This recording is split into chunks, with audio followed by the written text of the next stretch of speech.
Sekarang ini hukum, orang bisa pesan, tolong tuh dijadikan tersangka katanya, bayar. Orang tidak salah dijadikan tersangka, yang salah, yang seharusnya jadi tersangka itu diselamatkan. Oh, tidak ada bukti, tidak cukup 2 alat bukti katanya. Nah ini yang menyebabkan orang kemudian, loh kalau begitu negara gimana?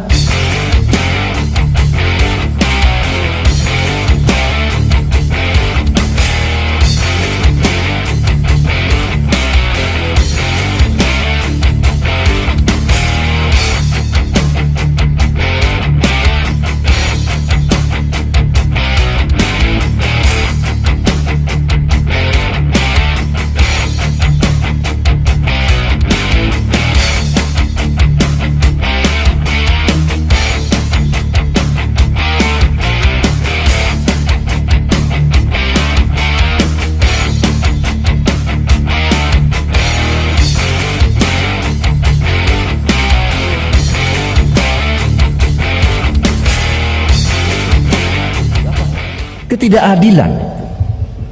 Karena apa? Sehingga saya katakan ke depan kita membangun wawasan kebangsaan kita itu dengan apa? Menegakkan hukum dan keadilan.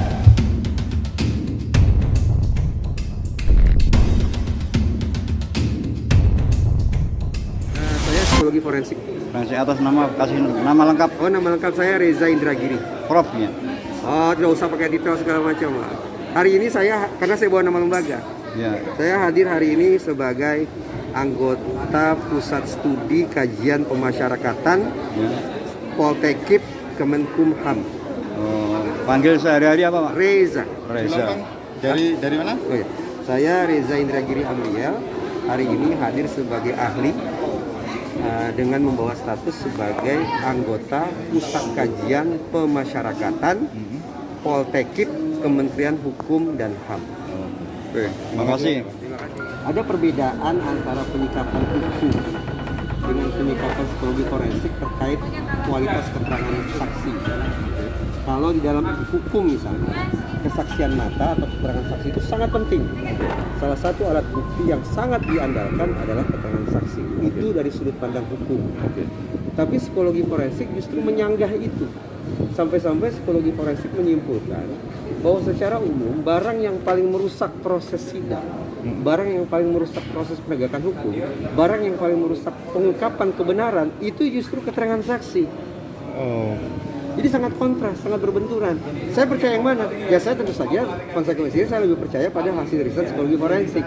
Alhasil tadi saya tanda petik wanti-wanti di ruang sidang bahwa proses sidang yang proses penegakan hukum yang terlalu mengandalkan pada keterangan saksi, saya memilih untuk menaruh skeptisisme tingkat tinggi. Itu yang saya katakan. Oke. Saksi itu kan salah satu alat bukti ya? Ya, keterangan saksi. Iya, keterangan saksi adalah salah satu alat bukti. Kalau kemudian itu secara psikologis forensik dianggap tidak kuat. Apa yang seharusnya terjadi? Tidak terjadi, yang bisa terjadi? Iya. Ya batal. Dakwaan tidak terbukti. Total demi hukum. Kalau tidak demi hukum, Ya, baru. batal demi hukum. Kenapa? Karena keterangan saksi sebagai alat bukti sudah disampaikan di sidang, tapi tidak berhasil meyakinkan majelis. Karena validitasnya sangat buruk. Kalau tidak meyakinkan majelis gitu. Kalau majelis percaya pada omongan saya, itu kan terserah majelis saya, dia yang tahu. Kalau majelis teryakinkan oleh keterangan ahli bahwa keterangan saksi itu pada dasarnya sangat patut dipertanyakan kualitasnya, maka boleh jadi hakim akan menganggap keterangan saksi tidak bagus, tidak bermanfaat, tidak mendukung dakwaan. Artinya bisa diabaikan. Vonis abaikan. Oh jelas dong. Kalau hakim sudah ragu terhadap satu alat bukti, maka hakim akan abaikan alat bukti itu. Oh gitu. Iya. Bagaimana mungkin hakim ragu terhadap satu alat bukti, tapi dia pakai? Itu kan tidak mungkin. Ya. Jika satu alat bukti ini dapat diabaikan, dapatkah alat bukti yang lain menggantikan? Baik, mari kita baca undang-undang TPKS ya. Sayangnya tidak dipakai. Dalam undang-undang TPKS ada satu pasal bahwa yang dibutuhkan dalam proses sidang itu apa? Hanya 3, sederhana sekali. Satu saksi atau korban. Itu saja. Satu saksi atau korban. 2, satu alat bukti lainnya. 3, keyakinan hakim. Sekarang pertama, tadi saya katakan keterangan saksi, ya berarti termasuk keterangan korban, itu validitasnya sangat-sangat meragukan. Itu ya, berarti udah tumbang satu. Keyakinan hakim tidak bisa kita pengaruhi. Berarti tinggal satu, apa? Satu alat bukti lain. Ya. Hadirkan ke persidangan. Ada tidak?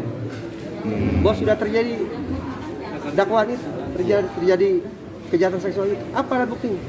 Oke. Ada tidak? Kalau tidak ada, maaf kata. Hakim dengan berat hati, mungkin berat hati harus mengatakan ini tidak terbukti. Tidak terbukti dakwaan karena keterangan saksinya rapuh, hakim tidak yakin, dan tidak ada alat bukti lain yang meyakinkan. Tidak bersalah. Oke. Visum misalnya, hasil visum misalnya. Visum ada alat bukti lain, ini silakan diajukan. Silakan ajukan. Nanti hakimnya akan timbang. Ini hasil visumnya meyakinkan atau tidak? Kalau hasil visumnya tidak karu-karuan, ini misalnya ya. Kalau hasil visumnya juga meragukan hakim, ya praktis 3 hal yang dibutuhkan sebagaimana tercantum dalam Undang-Undang TPKS tidak tersedia. Pak, apa Sedih artinya memang. keterangan korban ini meragukan karena tidak diperkuat dengan keterangan saksi lain atau bagaimana? Bukan. Ya. Tanpa harus ada, kita bicara individu per individu. Oke. Bahwa pada dasarnya keterangan saksi, baik itu saksi A, saksi B, saksi C, dan seterusnya, baik itu pengakuan korban, apakah korbannya satu atau korbannya lain, secara umum psikologi forensik sudah sampai pada sebuah simpulan bahwa keterangan pengakuan yang mengandalkan daya ingat manusia itu rapuh serapuh-rapuhnya. Itu kata psikologi forensik. Pernyataan saya ini kan seperti kontra ya, tidak berpihak pada korban gitu. Seolah-olah tidak berpihak pada korban. Saya orang yang berulang kali katakan, kalau ada korban kejahatan seksual, maka seluruh haknya harus terpenuhi. Seluruh hak korban itu harus terpenuhi. Tapi agar dia bisa definitif punya status korban, tentu saja proses penegakan hukumnya harus benar. Saya psikologi forensik. Kasih atas nama, kasih nama lengkap. Oh, nama lengkap saya Reza Indragiri. Propnya. Oh, nggak usah pakai detail segala macam lah.